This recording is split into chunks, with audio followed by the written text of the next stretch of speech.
He-Man! All that stuff that only exists in legends and bedtime stories. Sorceress. Ooh. Talking tigers, spaceships, and magic swords that can make a man as mighty as a god. He-Man, no? Live Where I action come movie. from, that stuff is real.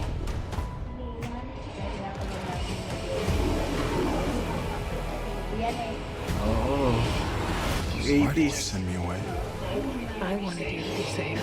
Wah! So I sent you to a place Grabe, that mga I laruan find namin you. na buhay. There's Oh, di ba may laruan siya ng He-Man, di ba? Naalala ko yun eh. Dinalalan niya niya yun eh. resources. I found your sword. What the? What the? I know it sounds crazy, but that sword Oh. is gonna show me the way What home. the? Sir, you can't do The that. hell? Don't worry. The sword's mine. Ano yun?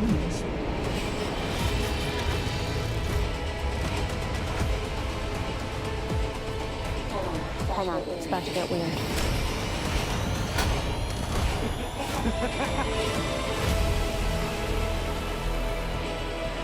Wow! Uy, ganda naman ano, si Cringer.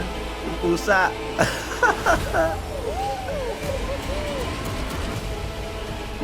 What am I supposed to do? Skeletor. Take the sword. Protect them.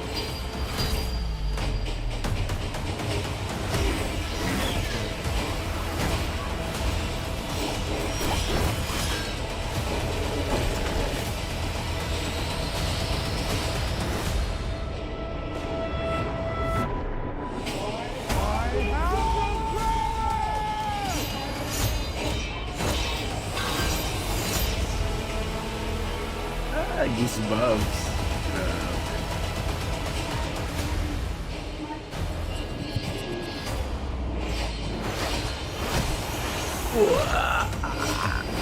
June 5. Oh my God.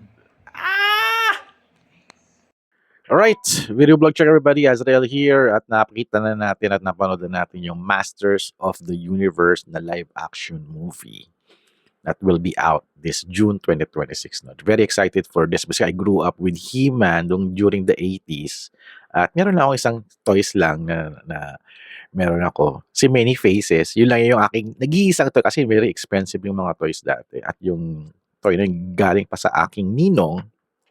So, ayun. Actually, may plan ako mag-hunting ng mga He-Man since last year, no? Yung mga He-Man toy. Kasi yung Master of the Universe toy line, yung mga classic, very, kumbaga nag-sale sila last year. Pero hindi ako nakakuha kahit isa, no? Sana pala kinuha ko yung mga He-Man. Oh, well, let's go back to the movie trailer. Very promising. Napakaganda ng team niya. At the effects, the visual effects, it's very colorful, it's very comics, no?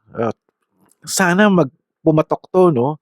At magkaroon ng trilogy, for example. At hopefully, no, pag naging successful to, we're going to hope a Thundercats live action movie sana, no? Tapos crossover sila, no? Ang ganda, no? Let's check muna. Meron tayong She-Ra at hindi natin alam kung may hint ba ito, no, dito sa Masters of the Universe kasi magpinsan sila eh.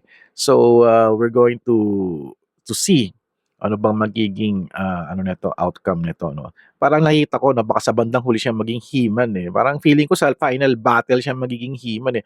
This is comparing to the classic nung 80s eh, yung Masters of the Universe na movie.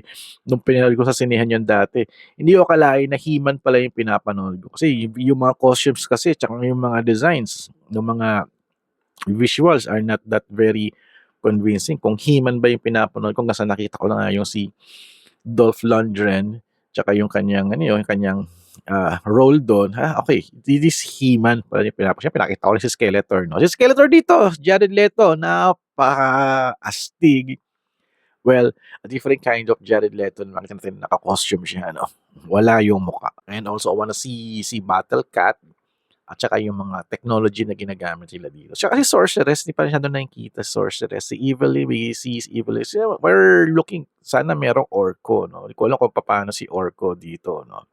ano pa bang mga hinahanap nating mga ibang characters. So, actually, madami.